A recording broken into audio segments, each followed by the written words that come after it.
नमस्कार। Loud India TV में आपका स्वागत है। हम हैं लाउड अभय दुबे शो में। आज रविवार है और दिन के 11 बज रहे हैं। पिछली बार हमने कहा था कि विषय तो आ ही जाते हैं। इस बार मैं अभय जी से बात करना चाहूंगा, अगर अभय जी पसंद करेंगे, कि हम कुछ ऐसी गलतियों की तरफ भारत सरकार की जो की हैं, जिससे अंतर्राष्ट्रीय जगत में हमारी बड़ी बदनामी हुई है, मैं उनके बारे में बात करना चाहता हूँ। जिसमें अभय जी पहली गलती ये है कि हमारे देश का सुरक्षा सलाहकार, जो कि मोदी जी के बाद दूसरे नंबर की हैसियत रखते हैं, अब है हमारे अमित शाह जी से भी ज्यादा बड़ी हैसियत है डोवाल साहब की। डोवाल साहब भारत सरकार के देखते देखते भारत सरकार का, अमेरिकी सरकार का वकील अदालत में खड़ा रहा और वहां की अदालत ने डोवाल साहब के खिलाफ एक वारंट सम्मन इशू कर दिया। अब ये जो सम्मन इशू किया, इसके पीछे जो उन्होंने कारण दिया, वो कारण महत्वपूर्ण है। उन्होंने कोर्ट में ये कहा कि इसका सबूत ये है कि प्रधानमंत्री मोदी का ये बयान है कि घर में घुस के मारेंगे।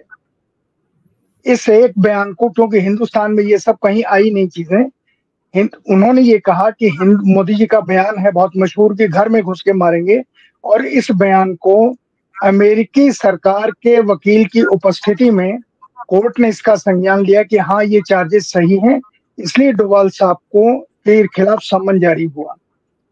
ये सम्मन अभी तक वापस हो, इसकी कोई कोशिश भारत सरकार की तरफ से नहीं हुई है। अब इसका परिणाम ये निकलेगा कि अगर अमेरिकी सरकार चाहे तो इसके ऊपर रेड कॉर्नर नोटिस जारी करवा के इंटरपोल को ये केस दे सकती है अमेरिकी कोर्ट के ऑर्डर को लेकर के, क्योंकि उसने संज्ञान ले लिया कि हाँ, ये सही है आरोप डोवाल को लेकर के। तो डोवाल साहब हिंदुस्तान, ये ऐसा मसला है जिसके ऊपर भारत सरकार एक तरह से क्या कहूं मैं, एक अजीब स्थिति में है। अभय जी।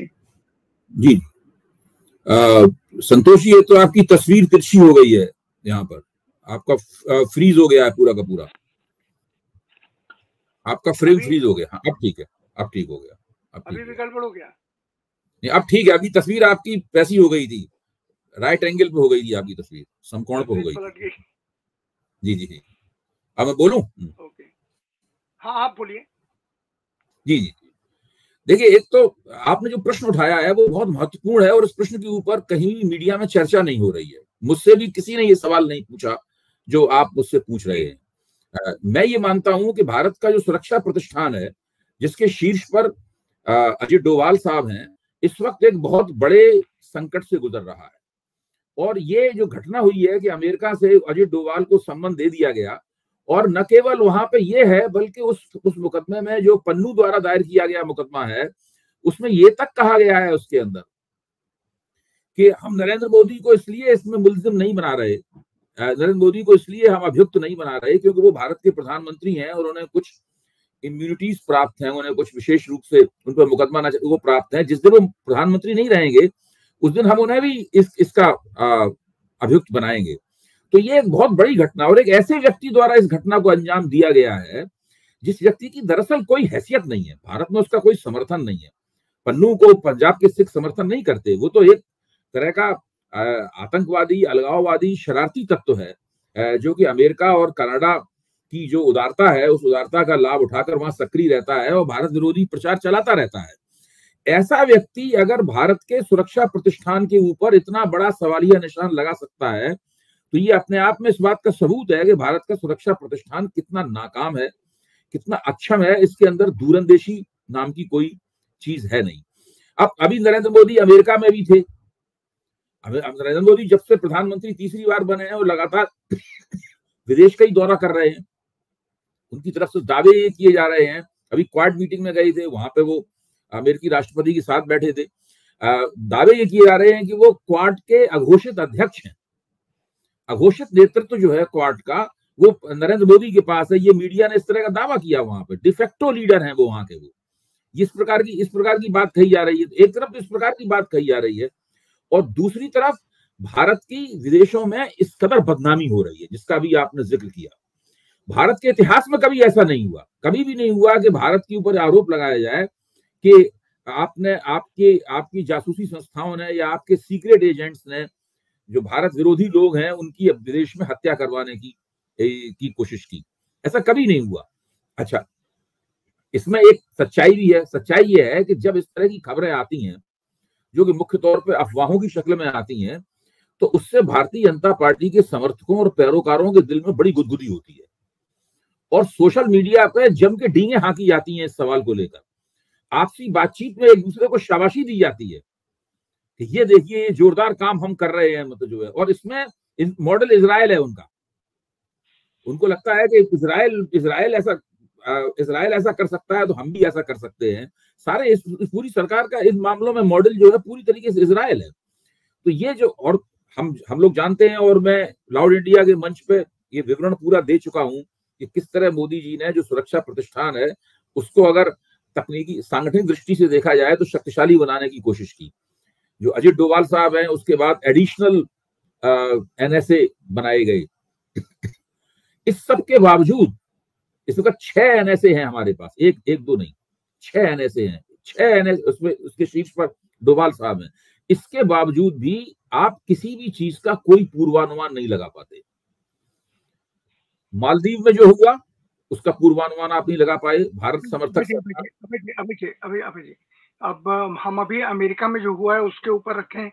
क्या अमेरिकी सरकार ने जानबूझकर इस केस को वहां के कोर्ट में ढीला छोड़ दिया ताकि प्रधानमंत्री मोदी उनके प्रभाव के दायरे से बाहर न जा सकें? मतलब अमेरिका के वो जो कभी रूस की तरफ या कभी इधर उधर जाने की कोशिश करते हैं वो जा ना पाए। क्या इसके पीछे ये कारण हो सकता है? मैं ये मानता हूं कि अमेरिका में राजनीति इस तरीके से नहीं चलती। वहां अदालतें इस तरीके से सीधे सीधे सरकार के प्रभाव में नहीं काम करती। मेरी ऐसी समझ है, ये गलत हो सकती है या कमजोर समझ हो सकती है। क्योंकि सरकार के वकील ने, वो कोर्ट का वकील नहीं था, वो अमेरिकी सरकार का वकील था इस केस में।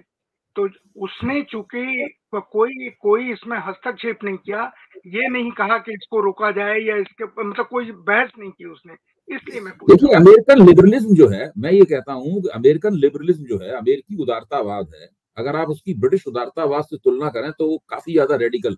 भारत के बुद्धिजीवियों में अमेरिकी उदारतावाद को ब्रिटिश उदारतावाद के मुकाबले काफी रेडिकल माना जाता है और पसंद किया जाता है।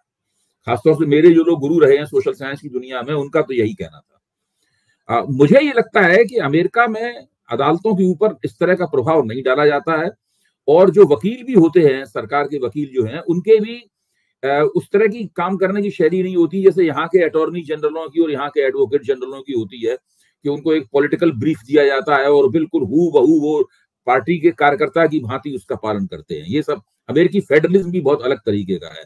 ऐसी यानी कितनी घटनाएं हो चुकी हैं कि किसी गवर्नर ने कह दिया कि अमेरिका का राष्ट्रपति यहाँ आएगा तो हम उसका स्वागत करने के लिए नहीं आएंगे, और हमारे गार्ड भी, हमारा जो गार्ड है वो भी उसको सलामी नहीं देगा क्योंकि वो नाराज है किसी बात से।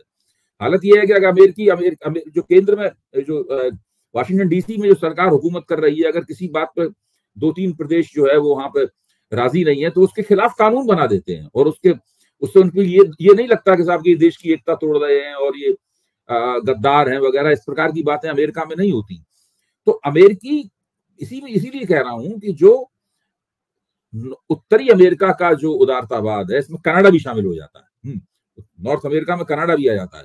जो उत्तरी अमेरिका का उदारतावाद है वो इस तरीके का उदारतावाद है जहां पर पन्नू जैसी शख्सियतें जो मार्जिनल हैं, बहुत छोटी शख्सियत हैं, ज्यादा उनका कोई प्रभाव नहीं है, वो भी प्रभावी हो सकती हैं अगर आप सतर्कता पूर्वक उसका ठीक से मॉनिटरिंग नहीं करेंगे, ठीक से निगरानी नहीं करेंगे और अपनी पेशबंदियां नहीं करेंगे तो इतनी बुरी तरह मारे जाएंगे। मैं अक्सर ये कहता हूं कि आज जो, एक छोटी सी बात और कह दूं फिर आप, मैं अक्सर ये कहता हूं कि आज जो मोदी सरकार के सामने दिक्कतें आ रही हैं ये उनके पिछले 10 साल में किए गए कामों का फलितार्थ है। और घुसकर मारेंगे नारा लगाकर तो इन्होंने 2019 का चुनाव जीता था। इन्हें सपने में भी गुमान नहीं होगा कि ये नारा कभी हमारे खिलाफ अमेरिकी अदालतों में इस्तेमाल किया जाएगा।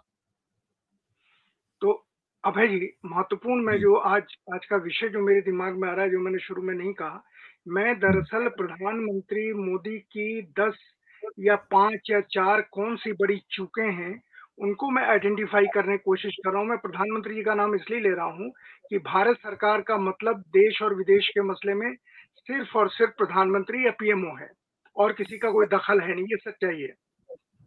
तो जैसे ये चूक मोदी जी से हुई कि उन्होंने इसके ऊपर गंभीरता नहीं दिखाई और उनको लगा कि हम इतने बड़े हो गए हैं, शायद सोचा हो अमेरिका का हम सपोर्ट कर रहे हैं, वहाँ हम जाने वाले हैं, वहाँ की अदालत क्या कैसे ये फैसला देगी, तो इसलिए शायद उन्होंने ध्यान नहीं दिया। इसी तरीके से जेपी नड्डा साहब के बयान को लेकर के प्रधानमंत्री जी को जो फौरन टोकना चाहिए था या सफाई देनी चाहिए थी, वो उन्होंने नहीं दी। नड्डा साहब का बयान कि हम तो अब इतने बड़े हो गए हैं कि हमें संघ की जरूरत नहीं है, और उस एक बयान ने आज तक संघ को नाराज कर रखा है। और अफवाह ये आ रही है कि संघ ने ये कहा है शायद सरकार से कि आप लोग या तो अध्यक्ष पद ले लो या प्रधानमंत्री पद ले लो, दूसरे पद पे कौन होगा ये हम चुनेंगे। मुझे पता नहीं कितना सही है कितना गलत है, लेकिन ये देश में काफी तेजी से चला है। लेकिन ये चला हो या न चला हो, पर नड्डा जी का ये बयान तो सार्वजनिक है कि हम संघ से बड़े, अब हमें संघ की जरूरत नहीं है। तो अगर मोदी जी इसके ऊपर थोड़ा सा ध्यान देते और इसकी सफाई दे देते तो शायद ये हालत नहीं आती और संघ चुनाव में उनसे दूर नहीं जाता।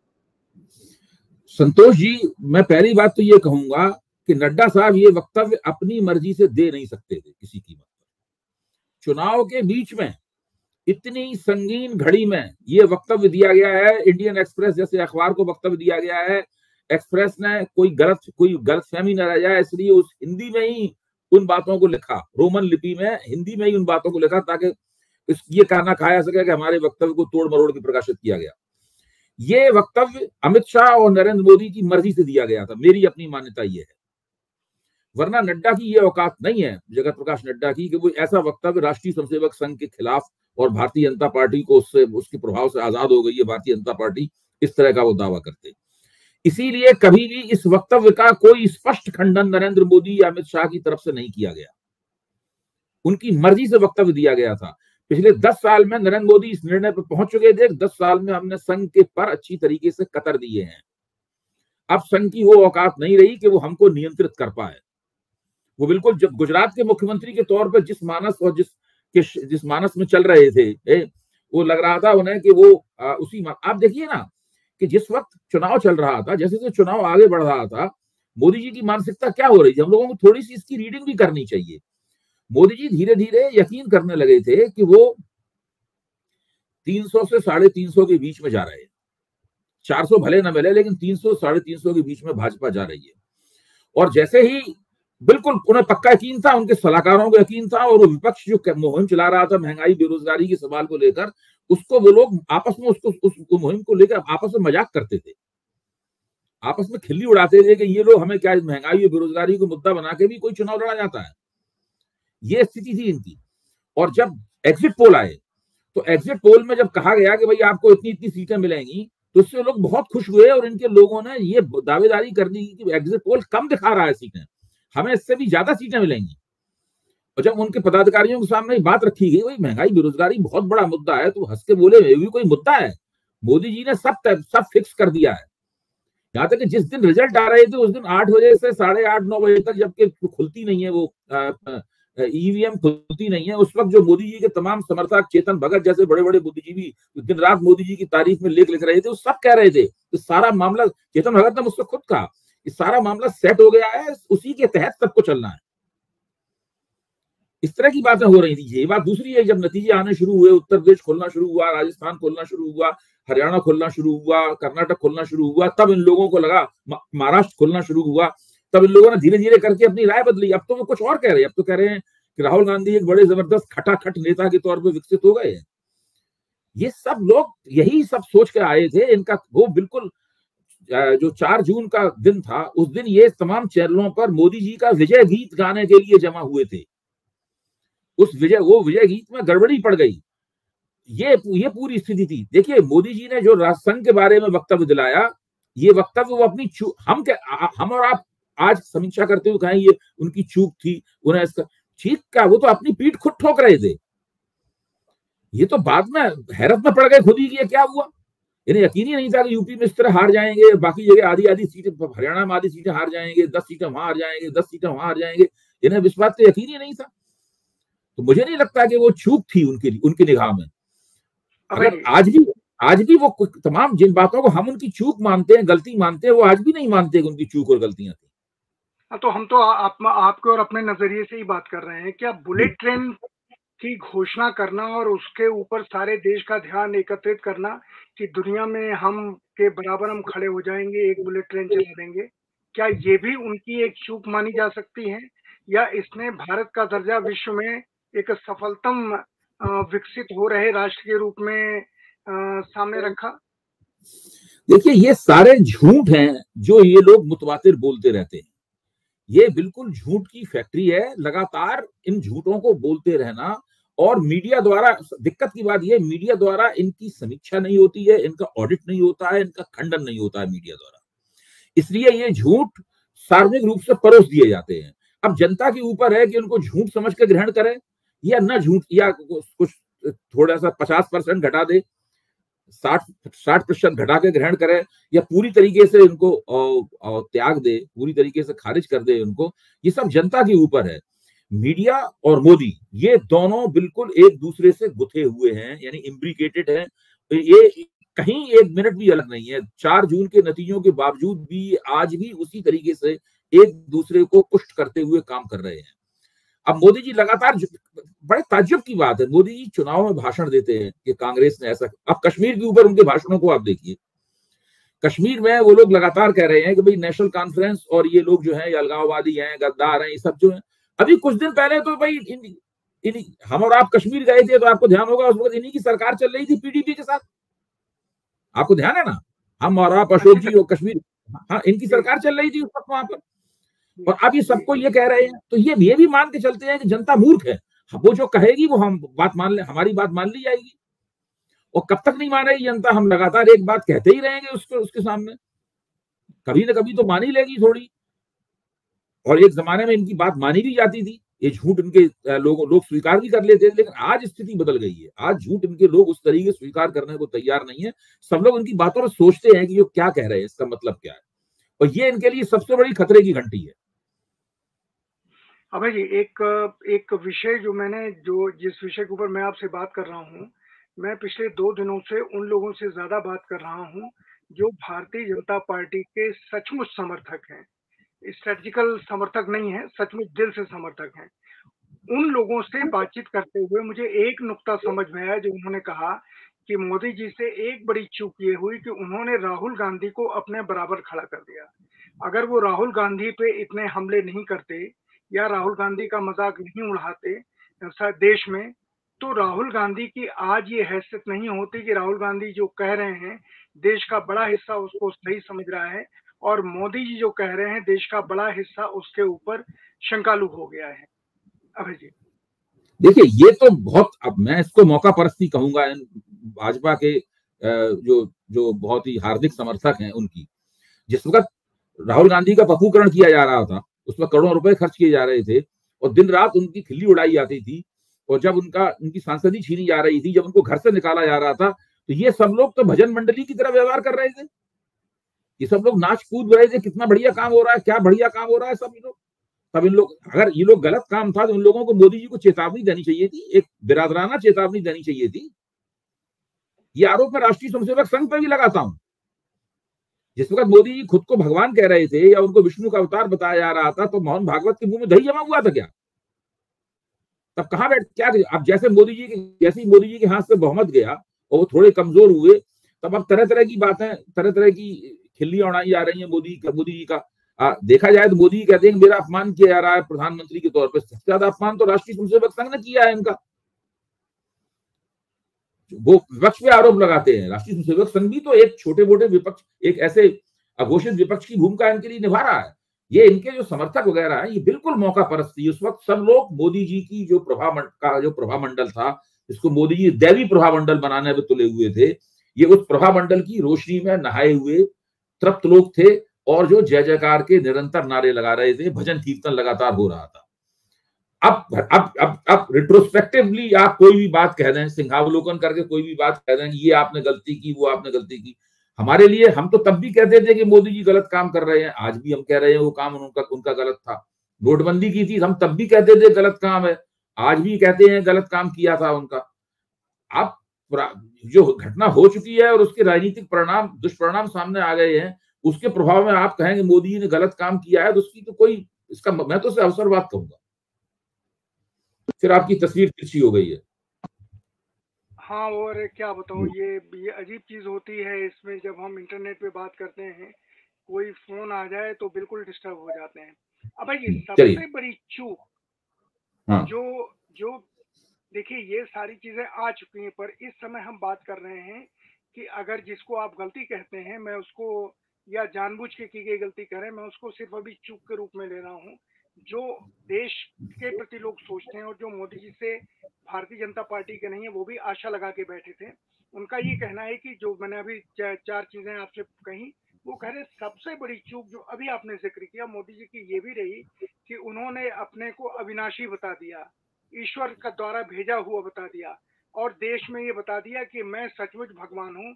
और बहुत सारे लोग जो मोदी जी से मिले हैं, उनका ये कहना है कि मोदी जी सचमुच ये मानते हैं कि वो ईश्वर के अवतार हैं, वो भगवान के अवतार हैं, और जितने भी दलित और गरीब इस देश के हैं, पिछड़े जितने भी बैकवर्ड दलित और जिसको कहते हैं जिनके पास कुछ नहीं है, जो वंचित हैं, वो मोदी जी को अपनी जिंदगी के लिए भगवान मानते हैं, और मोदी जी इसके ऊपर भरोसा करते हैं।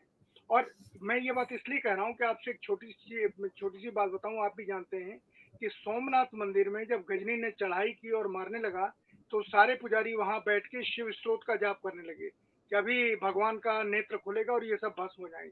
और वो सचमुच मानते थे। होते होते गर्भगृह में चले गए, घुस आया अंदर, वो सबको मारने लगा, तब भी वो मान रहे थे कि नहीं, अब भगवान, अब पराकाष्ठा हो गई, अभी भगवान शिव अपना तीसरा नेत्र खोलेंगे, और सब मार दिए गए। तो ये लोगों का कहना है कि इस उदाहरण के साथ कि मोदी जी सचमुच ये मानते हैं, जो उसने मिट चुके हैं, जो उन्होंने ये कहा कि मैं अविनाशी हूँ, मैं ऊपर से भेजा गया हूँ, मैं भौतिक नहीं हूँ, ये वो सचमुच मानते हैं। और ये उनका कहना हिंदुस्तान के लोगों में उनके संपूर्ण विचार, व्यक्तित्व, उसको लेकर के एक शंका पैदा कर गया है। अब इस चीज में कितना दम है, ये मैं आपसे पूछना चाहता हूँ। देखिए, सोमनाथ पे जब हमला हो रहा था और वहां के शिव स्त्रोत का पाठ कर रहे थे, सोच के कि शिव जी प्रकट होंगे और जो हमलावर हैं उनको नष्ट कर देंगे, ये तो मैं ये कहूंगा कि भाई उनकी अपनी श्रद्धा थी, उनकी अपनी आस्था थी, उसके हिसाब से वो लोग आचरण कर रहे थे। वो शिव के ऊपर अपनी आस्था क्यों छोड़ देते उस संकट की घड़ी में। लेकिन मोदी जी से उसकी तुलना नहीं की जा सकती। मेरा निवेदन यह है कि मोदी जी से उन पुरोहितों की तुलना मत कीजिए, उन पुजारियों की तुलना मत कीजिए। उसका कारण है कि मोदी जी निहायत ही सत्ता लोलुप व्यक्ति है। उनको शिव में या विष्णु में या देवी में या किसी आराधना में, इन सब चीजों में कोई रुचि नहीं है।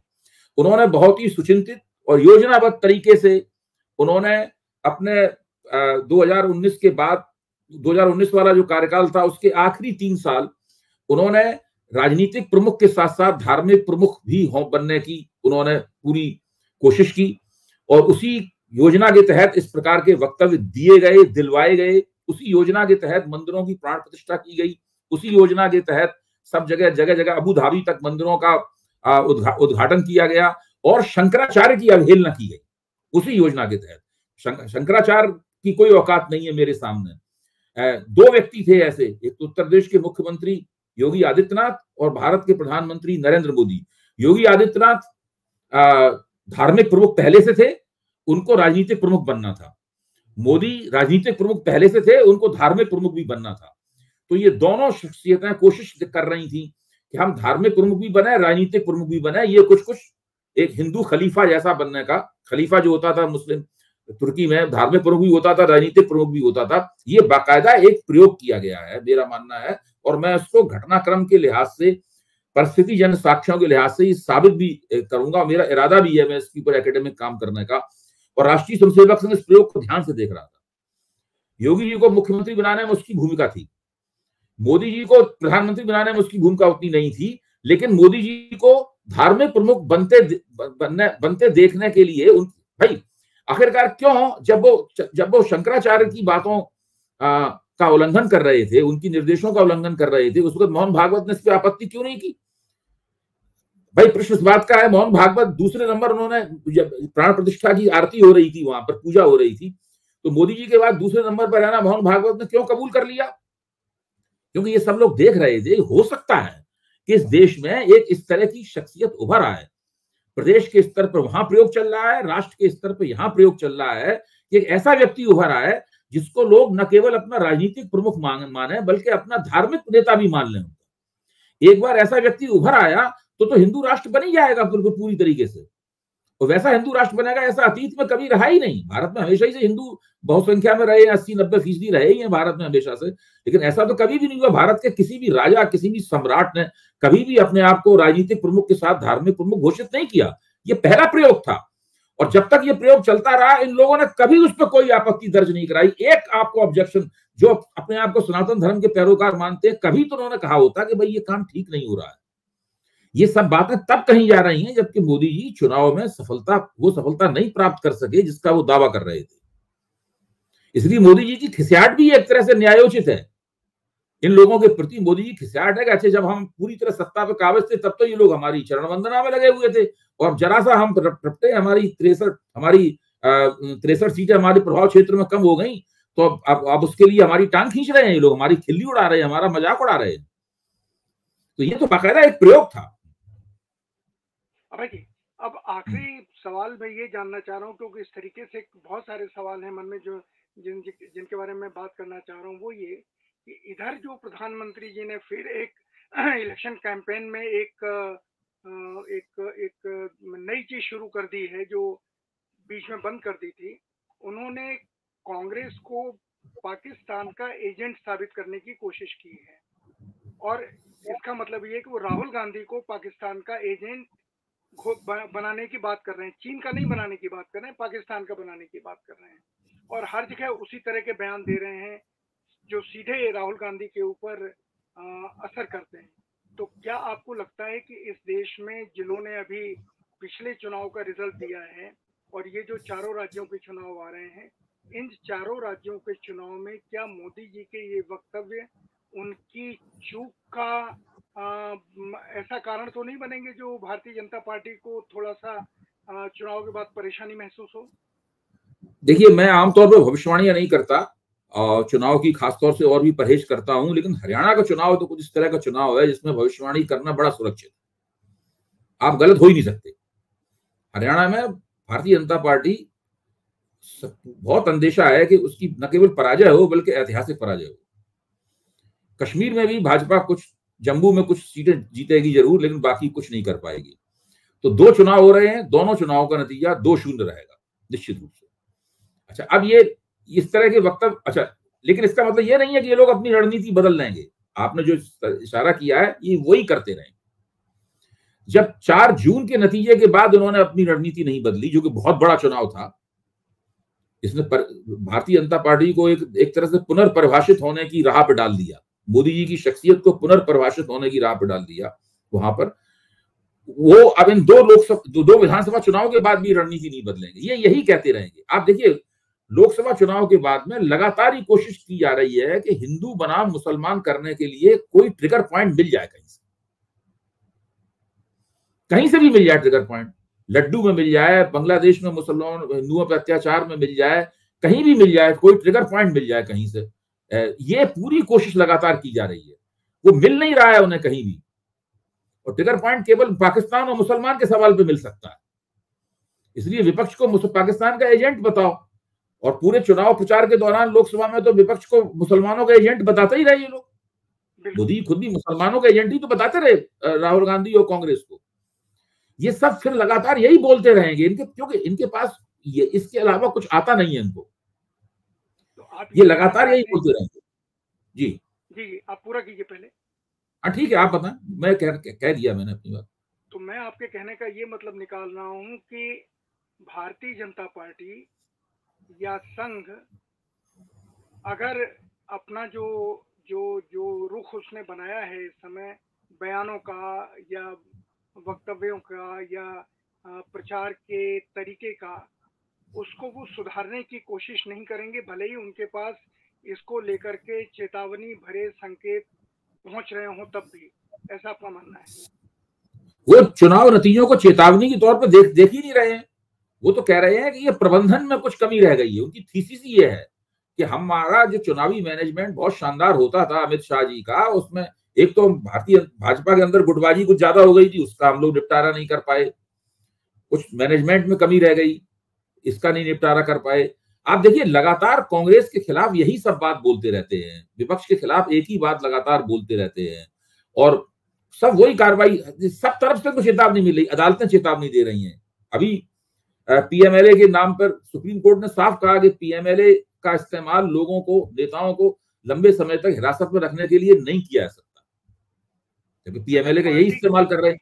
जी, भारतीय जनता पार्टी के लोगों में एक मर्मरिंग और है जो आखिर में मैं आपसे राय चाहता हूं, क्योंकि सबको ये पता चला है कि प्रधानमंत्री नरेंद्र मोदी भाजपा संसदीय दल के नेता शायद अभी तक नहीं चुने गए। वो सीधे एनडीए के नेता के तौर पे मान लिया गया कि भारतीय जनता पार्टी भी एनडीए में शामिल है, तो वो भी उनको अपना नेता मानती है, पर टेक्निकली वो शायद नहीं चुने गए। ये एक भारतीय जनता पार्टी के लोगों में एक चर्चा है, मैं नहीं जानता, लेकिन अगर नहीं भी चुने, और आप तो 9 तारीख से ही कह रहे हैं, 9 तारीख को जब उन्होंने शपथ ली थी, हम लोग तो तब से ही कह रहे हैं कि भाई ये भारतीय जनता पार्टी के संसदीय दल का चुनाव नहीं हुआ है अभी तक के नेता का। अच्छा, दूसरे हम लोगों की सबसे बड़ी समस्या ये है कि मीडिया ने हमारा साथ छोड़ दिया। जो ऑफिशियल मीडिया, मतलब जो कमर्शियल मीडिया है, जो जिसको निष्पक्ष होना चाहिए कायदे से, उसने दरअसल हमारा साथ छोड़ दिया। वो इन बातों को, हमारी इन बातों की कोई अनुगूंज वहां सुनाई नहीं पड़ती। वो एक कान से सुनते हैं, एक निकाल देते हैं, वरना ये बात तो मीडिया को उठानी चाहिए थी। अखबार में भी नहीं छप रहा है इसके ऊपर कुछ भी। भाई जब राजनाथ सिंह जी वो वक्तव्य पढ़ रहे थे एनडीए की मीटिंग में, तो उन्होंने उसमें लिख दिया कि ये भाजपा संसदीय दल के नेता नरेंद्र मोदी, ये उन्होंने बोल दिया वहां पर। इसी को मान लिया गया कि वो नेता हो गए हैं संसदीय दल के। संसदीय दल कोई अलग से बैठक करके नेता तो नहीं चुना गया। हम लोगों को ये लगता है कि अगर नेता चुना जाता तो हो सकता है उस मीटिंग में कोई ऐसी बात कह दी जाती जिससे इनके नेतृत्व में सवालिया निशान होता। जो पराजय हुई है, सीटें कम आई हैं, उसकी कुछ चर्चा हो सकती थी उसके अंदर।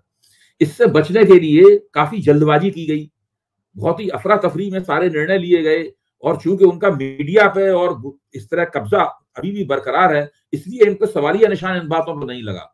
आगे चल के जब इन लोगों की चुनाव के मैदान में वास्तविक दुर्गत होगी और मीडिया अपनी तंद्रा से जागेगा और इनसे छूटेगा, मतलब मालिक लोग कहेंगे भाई अब इनके कब्जे से आजाद हो जाओ, इनके सम्मोहन से आजाद हो जाओ, तब शायद कहीं इन बातों की गिनती होगी।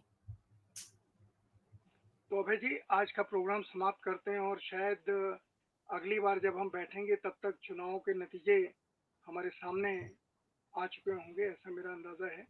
और तब हम लोग ज़्यादा, हालांकि शोर तो देश में जैसा भी होगा, और सही बात है, भविष्यवाणी का सवाल नहीं है, लेकिन जो भी नतीजे आएंगे उनके बारे में, उनकी रोशनी में हम देश अब किस तरफ आगे जा सकता है, जो भी वक्त बचा है लोकसभा के चुनाव में, और लोगों के हक में कैसे फैसले हो सकते हैं, इसको ध्यान में रखते हुए हम बातचीत करेंगे, अगर आप अनुमति देंगे तो आज का कार्यक्रम समाप्त करने की अनुमति चाहता हूं। अगले रविवार सुबह 11 बजे फिर आपके प्रशंसकों से बातचीत होगी और आपसे बातचीत होगी।